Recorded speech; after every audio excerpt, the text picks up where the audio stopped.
Olá, gente, sejam bem-vindos ao primeiro episódio do nosso podcast Pode Analisar. Eu me chamo Robert e esse é um podcast onde iremos analisar trajetórias de vida de pessoas que deixaram um legado importante aqui no mundo. E eu não estou sozinho nessa. Para complementar essa roda de conversa, eu estou com Elizabeth Ribeiro e João Vitor. Oi, gente. Complementando o que o Robert falou, é muito bom estar aqui. E ainda mais de falar sobre um artista que é aplaudido até hoje, como Paulo Gustavo, que deixou um legado bem forte, que é lembrado até hoje e de muita influência. A gente sabe que foi uma pessoa, né, que teve uma carreira brilhante, fantástica, e até hoje é considerado um ícone do humor e que deixa muitas saudades, até hoje, para quem acompanha. Hoje iremos trazer a trajetória de vida de uma das pessoas que revolucionaram a história da comédia no Brasil. Ele que é ator, comediante e humorista, Paulo Gustavo. O legado dele, assim, foi de muita influência, né? Até hoje, no mundo da comédia, né? Ele revolucionou o cinema brasileiro com o filme dele, Minha Mãe é uma Peça, e muitos outros trabalhos que ele fez. Sim, nascido em Niterói, no Rio de Janeiro, no ano de 1978, Paulo Gustavo iniciou sua carreira, né, na Faculdade de Artes Cênicas que ele fez na CAL, que é a Casa das Artes de Laranjeiras, que fica no Rio de Janeiro. E desde criança ele teve esse talento pra comédia, pra teatro. Até a própria mãe dele falava, né, Beth? Sim, que ele sempre, desde criança, sempre teve essa alma de artista. Ele sempre quis ser artista, ator, que essa mesma era a vocação de vida dele. E pra continuar, João Vitor, eu queria estar te perguntando, já que a gente falou que Paulo Gustavo, quando era criança, na infância dele, ele era uma pessoa que era desenvolvida nesse ramo mais teatral, na comédia. Como você era quando era criança? Então, eu era uma criança bem tentada. Eu já quebrei uma vez, eu lembro que em frente à minha casa tinha uma praça. E aí, nesse dia eu fui brincar na praça e ficava atravessando pra lá e pra cá a rua, atravessando pra lá e pra cá, até que teve uma hora que a moto me pegou, me bateu, e isso aí foi dos meus traumas de criança, né? E também já machuquei minha testa, brincava, gostava de ir pro interior, passar as férias na casa da minha avó, de ir pro Rio, brincar e tudo mais. Isso aí a gente já sabe que viveu muito, até demais.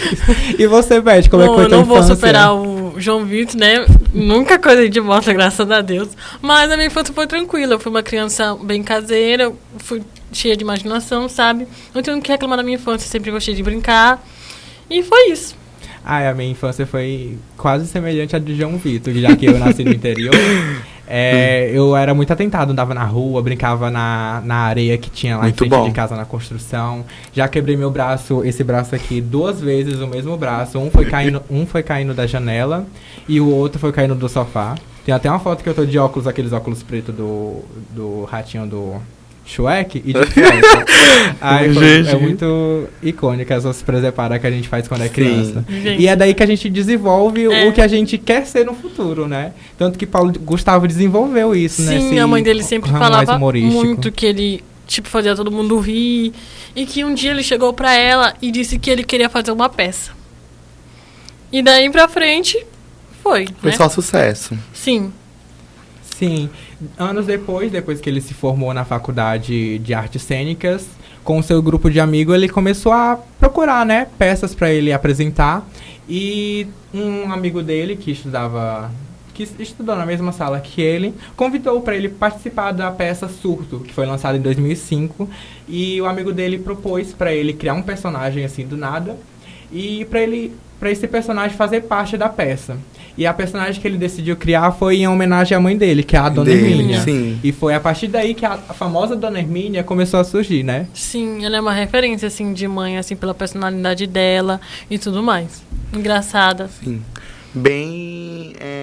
A gente pode observar aqui nos programas de TV que o Paulo Gustavo, ele tem muito a quem puxar, né? A mãe dele é bem engraçada, bem carismática e sabe dar conselho, dá muito conselho. Eu sempre acompanho ela, gosto muito dos conteúdos dela. Então, eu acho que o Paulo Gustavo tem quem puxar assim. É típica mãe brasileira, que puxa a orelha do filho, mas com aquele carinho, Sim, mas a não personalidade, deixando de... a personalidade dela impor. mostra muito isso, que ela é uma pessoa muito controladora, fala o que quer, fala o que pensa, desbocada. Desbocada. Mas também ela tem um lado amoroso, né, de toda mãe, que quer os filhos por perto, sabe? De sempre. Claro.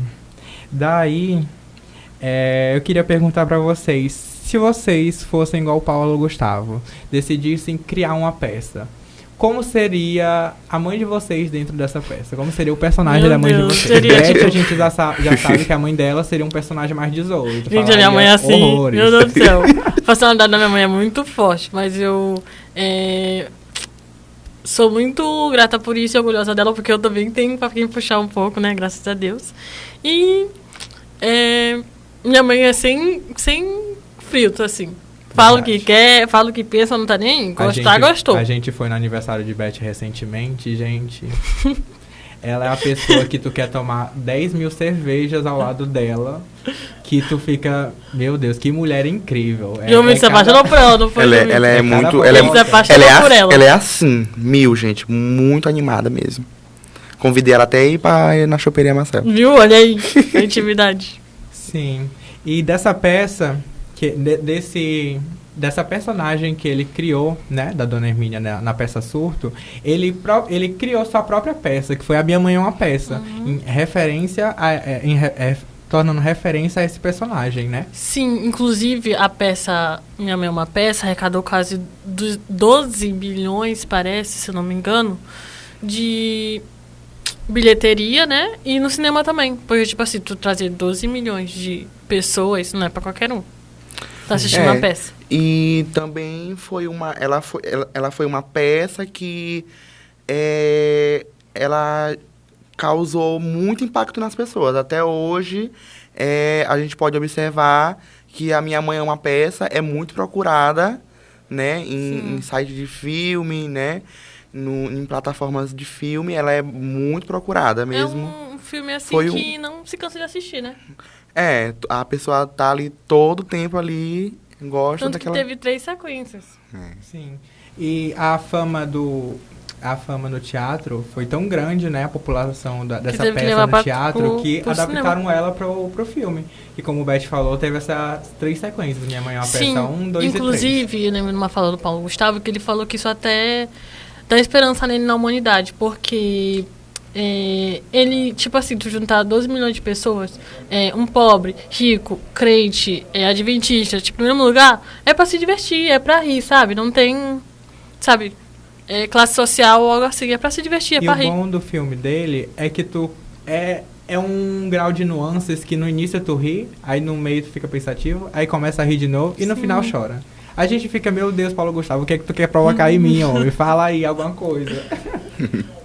E a gente não pode esquecer dos incríveis bordões que ele dá Sim, no filme, né? meu Deus. Marcelina! Enfim, teve... esses 3 filmes também foram campeões de bilheteria no Brasil. Sim, como eu E disse. com esses filmes ele revolucionou a história Do da cinema, comédia no Brasil. cinema Tanto brasileiro, no humor então. quanto no cinema, né? Sim, acho que isso do humor dele ser mais sarcástico, sabe? Assim, dá mais, sei lá, tipo, prende mais vontade de assistir. É engraçado, é bom de assistir. Sim. Tanto que ele mesmo disse que ele se diverte, sabe? Fazendo isso. É o trabalho dele, mas ele se diverte fazendo isso. E a Dona Hermínia é só um dos personagens emblemáticos que tem na trajetória do Paulo Gustavo. Sim, Tem muitos outros também, como a Senhora dos Absurdos. Sim, do 220 volts, né? Sim. Vai que cola também, meu Deus, vai que O cola. Valdemiro Lacerda, o trambiqueiro que todo mundo ficava... Não sabia se amava, se odiava. E eu queria saber de vocês, dentre essas personalidades que Paulo Gustavo já apresentou pro público, do Valdemiro Lacerda, o trambiqueiro, a Senhora dos Absurdos, que falava os maiores absurdos, e a Dona Hermínia, como uma típica mãe brasileira. Se vocês já conheceram alguém que fossem semelhantes a essas pessoas, tiveram alguma aproximação com elas, na rua, uma vizinha, uma história? Já sim, já. Em relação ao Paulo, ao personagem da Dona Hermínia, né? Eu vou considerar pelo lado engraçado. Eu já conheci já, assim, uma pessoa que ela era bem Paulo Gustavo mesmo. Fazia a gente rir mesmo. Alto astral mesmo. Não tinha tempo ruim pra essa pessoa. Tive contato. Tu, Robert, já conheceu alguém assim? Ah, sim, a Dona Hermínia se assemelha muito à minha avó, né? Minha família é família de gente que fala alto. E a Dona Hermínia é uma pessoa que fala muito baixinho, né? A gente sabe que ela fala Bem muito baixinho. baixinho. Ela é muito... Não é muito sincera. Ela se restringe de falar as coisas. Aí minha avó é desse jeito também. Desse assim. jeitinho. E tu, Beth, já conheceu alguém assim? Sim. Às vezes até eu sou assim, às vezes, mas tudo bem. Né? Como a gente disse, Paulo Gustavo teve esses personagens emblemáticos e já participou, né? De alguns filmes e séries. Sim. Teve o Vai Que Cola, que é o famoso Vai Que Cola. Também teve Minha Vida em Marte, que é um dos filmes maravilhosos. Eu amo esse filme. Sim, o final me fez chorar Acho que ele fez muito. um par muito bom com ela. Com a Mônica Martelli, uma Sim. amiga dele muito boa. Sim, inclusive eles são amigos mesmo, de verdade. E tem um filme injustiçado que não se é falado, que é Xuxa e o Mistério de Feiurinha. Ai, meu onde Deus. ele fala sobre... Onde ele é o lacaio, né, da Xuxa. Meu Deus, eu amo esse filme. Esse filme é maravilhoso. Ele até interpreta com a Samantha Schmutz, que ela é a Chapeuzinho Vermelho. Muito engraçado. Vocês lembram de algum filme ou série que ele já participou, que tocaram vocês de alguma forma? 220 volts. Meu Deus do céu, eu amo não perder. Tipo, me prende, sabe, na TV, quando eu assisto. Pode colocar todos os episódios que eu assisto todos. Mas qualquer participação do Paulo Gustavo, sim, qualquer, porque ele dá a vida ali. Qualquer coisa que ele participar, ele dá a vida, ele dá um... É ele, né? É ele. Sim, tanto que depois que ele faleceu, quando eu fui reassistir o Vai Que Cola, eu não vejo mais tanta graça quanto quando tinha ele. É tipo como se a gente perdesse uma pessoa próxima da gente que tirasse toda a Senti muito alegria. isso no dia que eu recebi essa notícia. Sim. E com esses filmes ele impactou muito a indústria do humor, né? Ele mudou a forma de se fazer humor. Sim. Ele trouxe personagens marcantes e trouxe uma valorização da comédia, que antes a gente só valorizava o que era de fora. Era as branquelas. Filmes americanizados, né? Isso, mas a gente não esquece que a gente só gosta de As Branquelas por causa da dublagem, que é brasileira. Sim. E aí o Paulo Aí tu vê, né, como o brasileiro dá aquele toque. a síndrome de vira-lata. Aí a gente percebe que o Paulo Gustavo trouxe um ar, assim, nos filmes dele de aproximação com o público. O povão pro povão. Exatamente isso que ele mostra. Ele gosta muito de mostrar, tipo, essa parte da classe trabalhadora, digamos assim. Dos menos ricos. Ele gosta muito de mostrar isso. Tanto que o Valdemiro Lacerda é pobre e não tem dinheiro nenhum. Um trambiqueiro. O famoso pobre querendo ser rico. O dublê de rico. Dublê de rico.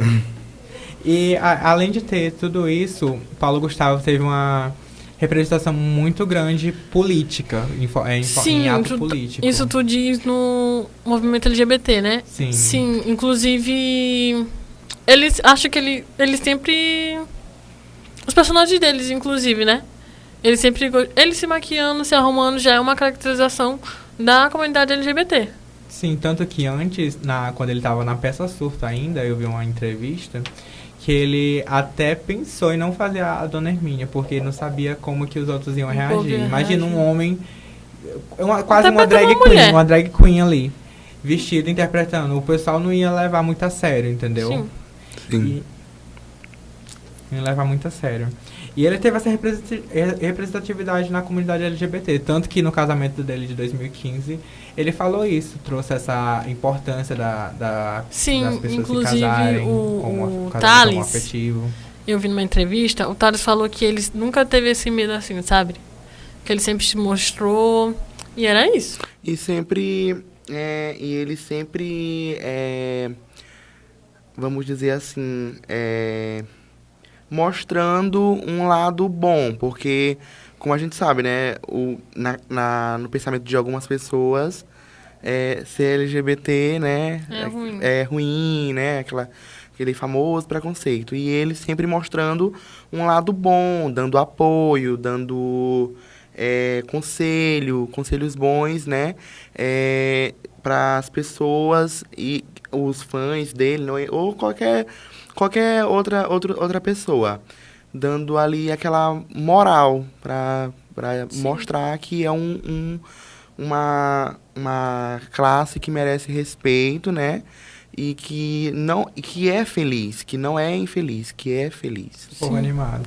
Ele traz até no filme, nos 3 filmes dele, o Juliano, que é um personagem, que é o filho da Dona Hermínia, que é um homem gay. E que no final... A Pururuca. É, a Pururuca. No final, o Minha Mãe é uma Peça 3, esse é um dos filmes mais, assim, que me emociona, porque no casamento do Juliano, ela traz umas falas que é tipo de conforto. Em algumas entrevistas, o Paulo Gustavo fala que ele já recebeu algumas mensagens, DMs nas redes sociais dele, falando de mães que se reaproximaram com seus filhos por conta daquela cena. Aí tu vê a influência da Dona Tu vê Hermínia. o ato político que ele tem Isso, a influência que ele tem. Isso. E... Isso também mostra o tipo de pessoa que ele é, né? Como a mãe Sim. dele mesmo já disse, que ela tem muito orgulho dele, não por ele ser esse artista, mas sim como pessoa, sabe? Ele ser um bom filho, um bom marido, um bom pai, uma pessoa boa pra família, pros amigos, isso que ela tem orgulho dele, que ela sempre vai ter essa memória boa dele. E aí a gente chega no infeliz 4 de maio de 2021, que foi quando o Paulo Gustavo, infelizmente, nos deixou por conta das complicações de Covid, né? Isso. Eu me lembro que eu tava assistindo o BBB. Eu também. Quando eu tava mexendo no Também Instagram. tava. Mexendo no Instagram e o pessoal falando. E eu fiquei, não, gente, ele não morreu, não. Daí quando o Thiago Leifert falou pro pessoal que tava dentro do da Big casa, Brother. eu fiquei... Se espalhou, Nossa, foi a notícia... Foi, Se alastrou muito. muito rápido, a notícia Sim. se alastrou Sim. muito e rápido. foi uma comoção muito grande. Muito pelo grande. Brasil. Quando ele já estava no hospital, já estava assim. O repórter não saía Tanto que teve... da porta do hospital. Tanto não que saía. teve aquele mutirão de oração.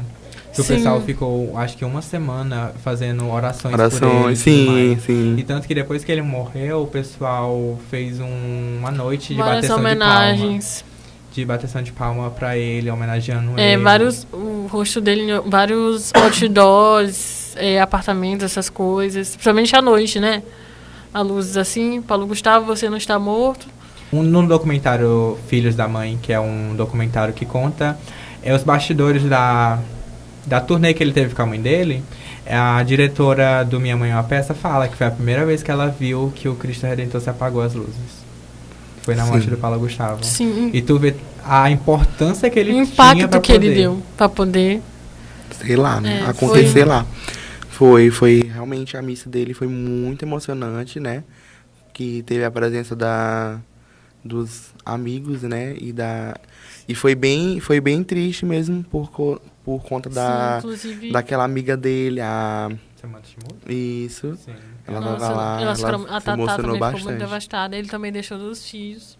Eles tinham 9 meses, eu acho. Sim, o Na Gael época. e o Romeu. Sim, eles tinham 9 meses na época. Sim. E depois dessa morte dele, teve várias homenagens, né? Até a própria Nossa, no Beyoncé, Instagram- no a Instagram. Beyoncé deixou um Meu Deus recado do céu, de imagina homenagem. como ele deve ter Gente ficado muito do alegre. céu. E aí a gente chega na parte do documentário dele, né? Como eu já tinha dito, que é o documentário Filho da Mãe, que conta o bastidores da turnê que ele teve em 2019 com a mãe dele, no teatro e tudo mais.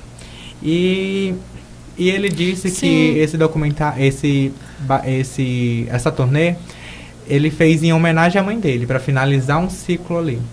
Sim, isso é a melhor peça. Desse documentário, eu vi os bastidores, a entrevista dela com o Thales, eles juntos, né? E ela falou assim que, tipo, que ela não consegue, assim, ela só assistiu uma parte do documentário, porque ela não consegue, assim. Ainda pega nela. Ainda pega pega. muito. E que, tipo, às vezes as pessoas param na rua pra falar com ela e choram. Ela falou que, tipo assim, ela agradece os fãs e quando algum fã marca ela em alguma coisa, ela não vê. Ela só vai lá, reposta, ela não vê. Porque, tipo, ainda dói muito, né? Imagina tu chegar pra uma pessoa, uma mãe que acabou de perder um filho, tu vem chorando pra cima dela. Como é que a pessoa deve estar? Tipo assim, eles estão gratos pelo carinho, mas, tipo, às vezes é muito difícil, Ainda porque é pesado. ela falou que nunca ela quer esquecer ele, mas, tipo, ela quer, sabe? Sim. E tem uma curiosidade que ela deu em uma entrevista dela do Fantástico, pra Renata Ceribelli, que ela se emociona demais nessa entrevista, que ela dá uma curiosidade que a peça Minha Mãe é uma Peça estreou no dia 4 de maio de 2003. Não me lembro a data, o ano. Mas estreou dia 4 de maio de tal ano e ele morreu no dia 4 de maio de 2021. E foi quase no mesmo horário da morte dele. A peça estreou às 9 horas e ele morreu às 9h11 da noite. 12 da noite. E aí ela conta até que naquela época ele estreou aqui e agora ele vai estar estreando em outro lugar. E é uma fala tão... Sabe, tão emocionante de uma mãe que acabou de perder um filho falar, que a gente até se emociona. Não sabe como é que reage, a gente vê tem uma aproximação maior com a Dona Deia. Parece que a gente tá perto, assim, né? Parece que ali da família ali, que a pessoa fica ali, se sente bem triste mesmo. Sim, se comove. Com a perda dele, a gente... É como se fosse um parente que tava ali do nosso lado. É incrível que, tipo, a gente nunca viu ele na vida, pessoalmente, é claro. Sim, mas sente como se tivesse conhecido. A gente sente como se fosse o nosso melhor amigo que tivesse acabado de morrer. E o impacto foi tão grande que algumas pessoas ainda sentem até hoje, ainda faz falta. Tanto que quando trazem algumas cortes de vídeos dele... Sim, às vezes vejo muito no TikTok, as pessoas, sabe... Coisa no luto ainda. Às vezes sente aquele Sim. aperto no coração. E para encerrar esse podcast, a gente deseja a todos vocês um excelentíssimo dia, né? Sim, muito obrigada por acompanhar a gente. Foi muito bom, Robert. Foi muito bom participar dessa roda de conversa, galera. Obrigado, foi muito bom. Gostei muito. Participado. E ainda mais pra falar de uma pessoa que é muito importante pra gente. Pelo menos pra mim, ele é uma das pessoas que me influencia a seguir uma carreira na comunicação. Do jeito dele se portar, do jeito dele se policiar diante das câmeras e tudo mais. E é isso, gente. Eu espero que vocês tenham gostado do nosso podcast. E lembrando que esse é um podcast do Pode Analisar. E é isso. Fiquem com Deus e beijinhos. Tchauzinho. Tchau.